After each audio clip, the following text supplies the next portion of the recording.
सदी का सबसे लंबा सूर्य ग्रहण और इस साल का सबसे अंतिम सूर्य ग्रहण 21 सितंबर को लगने जा रहा है।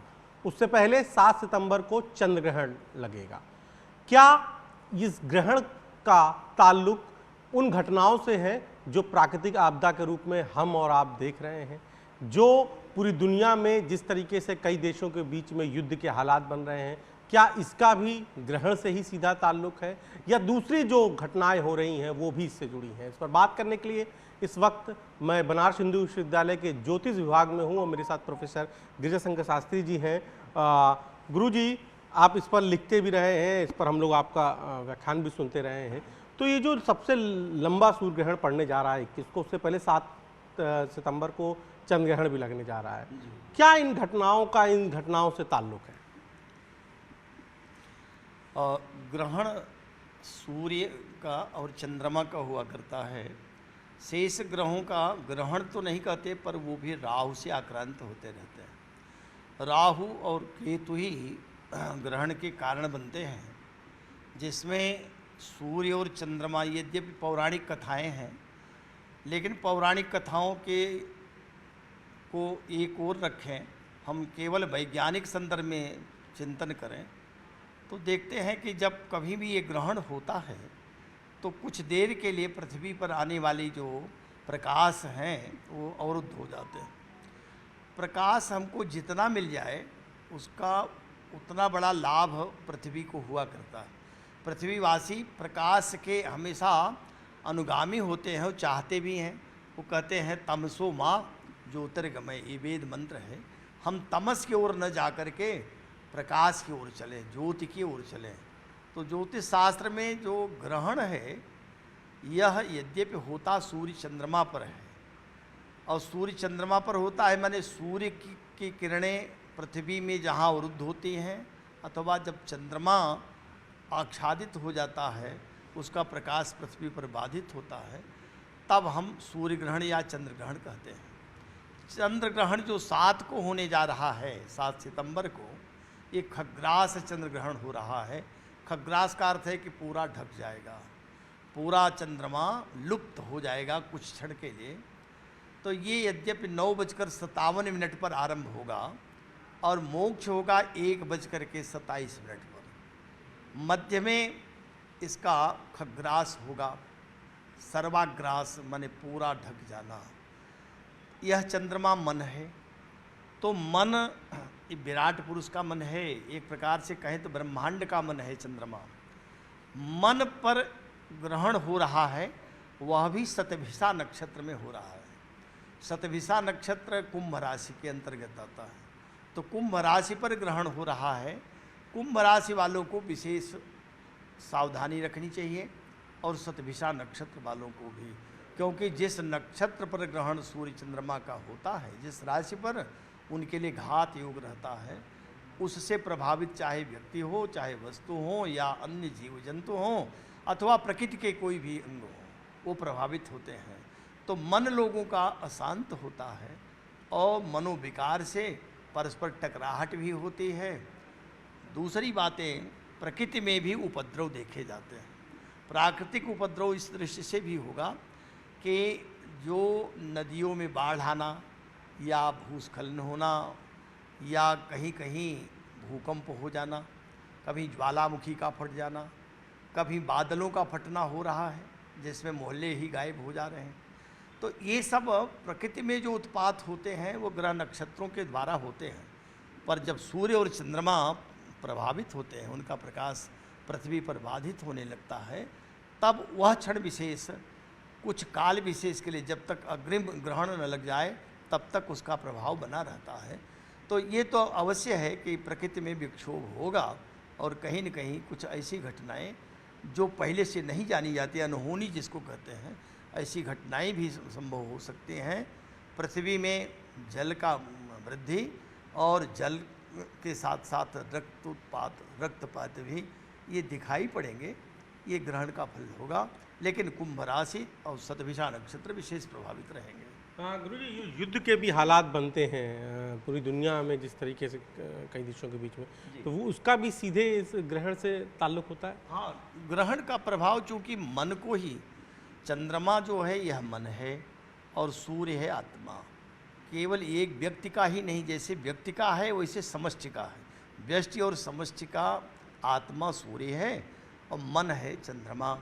तो जब इन पर ग्रहण होता है तो स्वाभाविक है कि मनोविकार या आत्मदृष्टि से लोगों का कमज़ोर होना देखा जाता है। ऐसी स्थिति में प्राकृतिक उत्पात होते हैं और युद्ध आदि की भी आशंकाएं बन जाती हैं।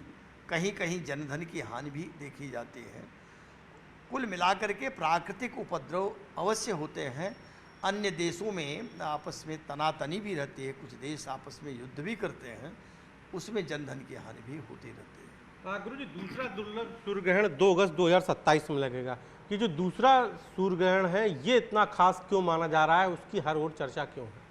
देखें, 27 का ग्रहण तो अभी बहुत दूर है, पर अभी 21 को सितंबर को सूर्य ग्रहण एक होगा। इसी 2025 में ही 21 को सूर्य ग्रहण भी होगा। पर यह सूर्य ग्रहण यद्यपि भारतवर्ष में दृश्य नहीं होगा, लेकिन विश्व में तो होगा। जहाँ होगा, जहाँ इसका प्रभाव पड़ेगा, उन देशों के लिए तो निश्चित ही इसका भी प्रभाव बुरा होगा। वहाँ भी उन देशों में अशांति बढ़ेगी और जिन राशि पर पड़ेगा उन राशि विशेष के लिए, व्यक्ति विशेष के लिए सूर्य ग्रहण भी कष्टकारी होगा। क्योंकि चंद्रमा के बाद ही सूर्य ग्रहण लग जा रहा है, तो 15 दिन के अंतराल पर आ रहा है।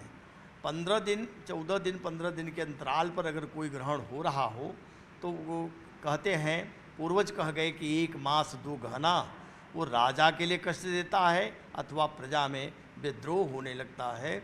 तो ये देखा गया। लेकिन सूर्य ग्रहण यहाँ चूँकि दृश्य नहीं है, इसलिए भारत पर ऐसा कोई विशेष संकट नहीं होगा। अन्य देशों के लिए संकट है, जहाँ सूर्य ग्रहण चंद्र ग्रहण दोनों दिखाई पड़ेंगे, वहाँ के लिए विशेष संकट उपस्थित होगा। भारत के लिए ऐसा नहीं है। गुरु जी, चूँकि आपने बताया कि इस ग्रहण का कुंभ राशि पर प्रभाव है, तुम्हारे नक्षत्र पर प्रभाव है, एक बात ये भी सब लोग, चूँकि जब भी कभी ग्रहण की बात होती है तो जानना चाहते हैं कि ग्रहण के दिन हमारा आहार व्यवहार कैसा हो, पूजा पाठ के नियम क्या बदले जाते हैं तो किस तरीके से बदले जाते हैं, उसके बारे में थोड़ा दर्शकों को बताइए। जी, धर्मशास्त्र ये निर्णय देता है कि ग्रहण के समय में कैसे आचरण करने चाहिए। ज्योतिष शास्त्र तो केवल सूचना दे देता है कि ग्रहण लगेगा सूर्य में या चंद्रमा में, पर धर्मशास्त्र कहता है कि व्यक्ति को स्नान ध्यान करना, ग्रहण में स्नान अवश्य करना चाहिए। और जब मोक्ष हो जाए, ग्रहण मुक्त हो जाए, तब भी स्नान करें। ग्रहण के समय मंत्र का जप करें, भगवान के मंत्र का जप करें अथवा अपने इष्ट मंत्र का जप करें, अथवा कोई मंत्र सिद्ध करना हो तो उसका जप करें। साथ में जब चंद्र ग्रहण होता है तो 9 घंटे पहले और सूर्य ग्रहण में 12 घंटे पहले सूतक लग जाता है। तो जो बालक हैं या जो वृद्ध हैं अथवा जो रोगी हैं, गर्भवती महिलाएं भी उसी में आएंगे, इनको छोड़ दिया जाए तो शेष के लिए जो स्वस्थ हैं उनको धर्मशास्त्र की आज्ञा का पालन करते हुए जो सूतक लगता है उस सूतक काल में भोजन आदि का त्याग करें और स्नान करें, दान करें, हवन आदि कर सकते हैं। यही इसका विधान है, ये धर्मशास्त्र कहता है। धर्मशास्त्र के अनुसार स्वस्थ मनुष्य को ग्रहण के प्रभाव, हमारे ऊपर दुष्प्रभाव बहुत न हो, इसलिए स्नान दान और साथ में जप पूजन करता रहे, मंत्र सिद्ध करे तो निश्चित ही उसका कल्याण होता है। गुरु जी, आप पूजा की बात कर रहे हैं, लेकिन कहा जाता है कि सूतक काल में तो मंदिर बंद हो जाते हैं, विश्वनाथ मंदिर भी बंद हो जाता है, तमाम सारे मंदिर बंद हो जाते हैं। तो क्या मंदिर में पूजा नहीं कर सकते? और मंदिर अगर बंद करने ही हैं धर्मशास्त्र के हिसाब तो कब मंदिर बंद कर देना चाहिए और कौन से मंदिर बंद किए जा सकते हैं, कौन से मंदिर खोले जा सकते हैं? जी, मंदिरों में मूर्तियाँ रहती हैं, मूर्ति का स्पर्श ग्रहण काल में वर्जित होता है। और सूतक काल में जो छोटे मंदिर हैं वहाँ तो पूरे सूतक काल को मानना चाहिए, लेकिन जो बड़े मंदिर हैं, जो सिद्ध कहे जाते हैं, जो धाम हैं, वहाँ 3 घंटे पूर्व चंद्रमा से और 6 घंटे पूर्व सूर्य से उस मंदिर को बंद करना चाहिए, उसमें नहीं जाना चाहिए। पर जब मंदिर में नहीं जाएंगे, देवता का स्पर्श नहीं करेंगे, अपने घर के देवता को भी वस्त्र उड़ा करके दरवाज़ा बंद करेंगे। तब क्या करें तो नदियों में खड़े होकर, माने जल के बीच में रह करके, अथवा अपने घर में भी एकांत में जप कर सकता है। जप वर्जित नहीं होता, केवल देव स्पर्श नहीं करना चाहिए, मूर्तियों का स्पर्श न करें और कोई भी ऐसा कृत्य न करे जो उसके लिए घातक बने। ऐसा कृत्य से अभिप्राय है निद्रा न ले। जब ग्रहण लगा हो तो सोना नहीं चाहिए, ग्रहण लगा हो तो भोजन नहीं करना चाहिए, और ग्रहण लगा हो तो उस समय कोई सांसारिक चीज़ों पर चर्चा नहीं करनी चाहिए। ये सब वर्जित हैं।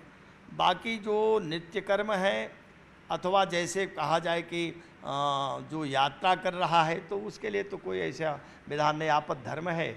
लेकिन जो घरों में हैं, जो स्वस्थ हैं, उनको धर्मशास्त्र के आदेश को मानते हुए इसका पालन करना चाहिए।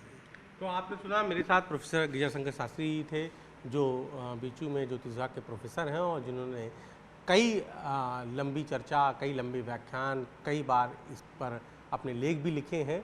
और उनका साफ तौर पर कहना है कि चूँकि जो सूर्य ग्रहण है उसका प्रभाव भारत देश में नहीं पड़ रहा है, लेकिन जिन देशों में पड़ रहा है उनके लिए वहाँ पर कई घटनाएं, खगोलीय घटनाएं हो सकती हैं। इसके अलावा चंद्र ग्रहण को लेकर क्या हमें धर्म शास्त्र के हिसाब से करना चाहिए, क्या नहीं करना चाहिए। कुंभ राशि पर ये आ रहा है, तो ऐसे कुंभ राशि के लोग बेहद सतर्क रहें। और हर ग्रहण का सीधा ताल्लुक खगोलीय घटनाओं में होता है, जैसे आपदा, चाहे बादल फटना हो, चाहे भूकंप आना हो, चाहे ज्वालामुखी फटना हो, चाहे भूस्खलन हो, और जो कई देशों के बीच में युद्ध की स्थिति बन जाती है, उसका भी सीधा संबंध इन ग्रहण से होता है। कभी पंकज सिन्हा के साथ उपेंद्र द्विवेदी, न्यूज़ 18 वाराणसी।